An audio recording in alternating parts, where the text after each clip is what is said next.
Today, I'm going to talk to you guys about animal cruelty. Animal cruelty is very serious.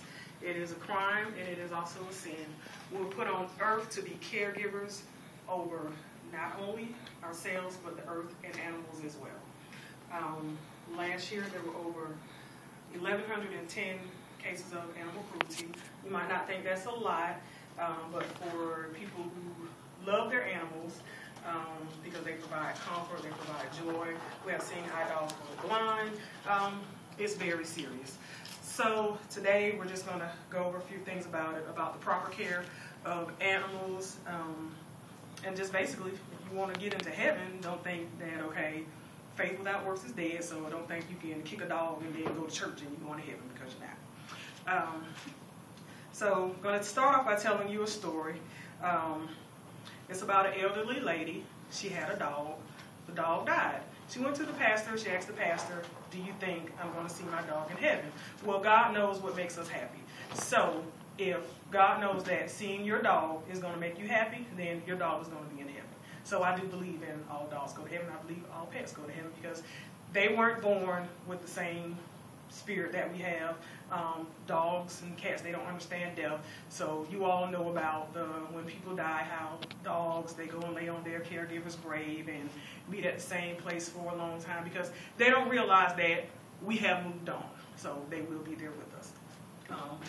Want to let you know that if you do commit animal cruelty, there are only 3 states that don't recognize animal cruelty as a crime. That's going to be North Dakota, South Dakota, and Idaho. But everywhere else, you can be fined up to 10 years for animal cruelty. You will go to jail for 10 years. As part of keeping a pet, you want to make sure you immunize your pet. Make sure you have the proper medication, the proper shots. We all know pets can get heart disease, heartworm. So you want to make sure you keep up on your pet's medication. You want to make sure you feed your pet properly. You don't just want to give them anything because it's like dogs can't eat chocolate. Certain things your pet can't eat. So you want to make sure you give them the proper nutrition because they might tell us that, okay, your dog only has a 10-year lifespan. Like they might tell us we only have a 90-year lifespan. But the same way we can live to be 106, pet can double its years as well if you take care of them properly. Also, just basically want to let you know, you want to consult a veterinarian about your pet. You want to make sure that you're getting them the flea and tick medication as hot as it is, 105-degree weather. You don't want to keep your pet outside. You want to, I understand some pets are outdoor pets, but you want to bring them inside, make sure they have proper shade, make sure they're cool, make sure you give them the necessary water that they need to keep them hydrated. We're going to go back to animal cruelty as a sin. Proverbs 27:23 says, be sure to know the condition of your flocks. Give careful attention to your herds. You are supposed to know the condition of your pets. Don't just think because it's an animal, oh, I'm going to keep my dog locked up in the cage. I ain't got to go out there and check on it. As caregivers, we need to know the condition of our flocks.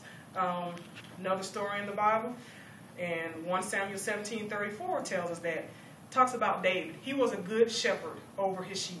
God saw how he cared for his sheep.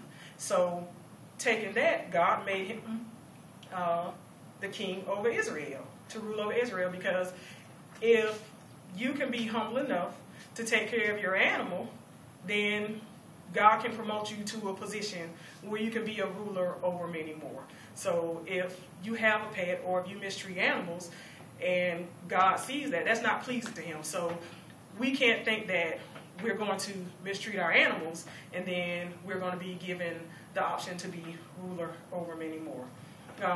In conclusion, I just want to say that animals were put here, again, for our enjoyment. They comfort the lonely. They help the blind. They're good for kids. They're more than for us to make money off of dog fighting and things like that. We just want to be good stewards over animals as Christian people. I was quite sure you've all heard the quote, do all dogs go to heaven? So my question is to you, are you going to heaven? Thank you.